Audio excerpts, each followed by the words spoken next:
It is 2022, a normal Wednesday afternoon in Washington, D.C. A group of officials sit in a quiet room. No cameras, no votes, no public debate. They make one decision. They raise a number by 0.75%. That is it. Meeting over. But within the next 12 months, a president flees his country in the middle of the night. Millions of families cannot afford to buy bread, and 3 entire nations tell the world they have run out of money. And almost nobody connected those two things. Today, I am going to show you exactly how one small number changed in one room in America and destroyed the lives of millions of people who had never even heard of the Federal Reserve. Section 1. First, let me explain something really simple. The Federal Reserve is basically America's money headquarters, and one of its main jobs is to set something called the interest rate. Think of it like the price of borrowing money. When that rate goes up, borrowing money becomes more expensive, not just in America, everywhere. Here's why that matters. Most of the world's debt is measured in US dollars, not in local currencies, in dollars. So when the Fed raises rates, the dollar gets stronger. And when the dollar gets stronger, every country that owes money in dollars suddenly owes more. Their local currency buys fewer dollars, so their debt effectively grows overnight. They did not borrow more money. Nobody changed their contract. The number just moved in a room in Washington, and suddenly their debt got heavier. Now, for a rich country, that's uncomfortable but manageable. For a poor country, it's devastating. Let me show you what that actually looks like in real life. Take Sri Lanka. Before 2022, Sri Lanka was already struggling, but it was managing. Then the dollar strengthened. Their currency, the rupee, collapsed. Importing basic goods like fuel, medicine, and food became incredibly expensive almost overnight.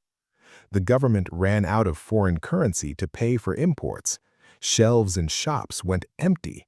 People waited in lines for hours just to get petrol. Hospitals ran out of medicine. And then, in July 2022, thousands of ordinary Sri Lankans stormed the presidential palace. The president of the country boarded a plane and fled the nation in the middle of the night. All of this triggered by a chain reaction that started with one rate decision 8,000 miles away. But Sri Lanka was not alone. Pakistan went to the IMF begging for an emergency loan just to keep the lights on. Ghana's currency lost nearly 50% of its value in a matter of months. Argentina watched its inflation rate cross 100%. 100%, meaning prices doubled in a single year. Families who had savings their whole lives watched that money become almost worthless in months. And none of these people voted for the Federal Reserve. None of them were part of that meeting. None of them even knew what quantitative easing meant. But they paid the price. Now, here's where it gets really interesting. While all of this was happening on one side of the world, on the other, something very different was occurring. American banks were doing well. Bond investors were making money. Hedge funds that bet on a stronger dollar were collecting profits.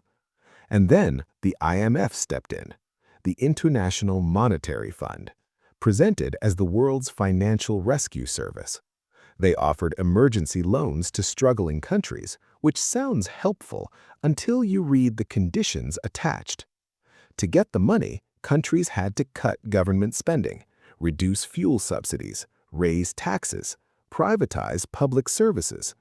In plain language, the people who were already suffering the most were asked to suffer more, so that the loan could be approved, so that the debt could keep being paid back to the same financial system that helped create the problem in the first place.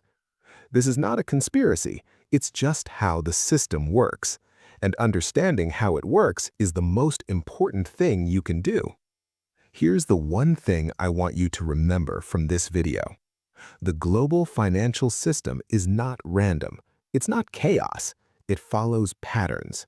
And those patterns almost always protect the same people at the top, while the cost quietly flows down to ordinary families at the bottom.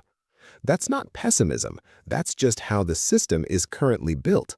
But knowing that is the first step to navigating it smarter than the person sitting next to you. If this video made something click for you, share it with one person who thinks economics is too complicated to understand, because it's not. It's just never been explained this simply before. And comment below which part of this story shocked you the most. I read every single one. See you in the next one.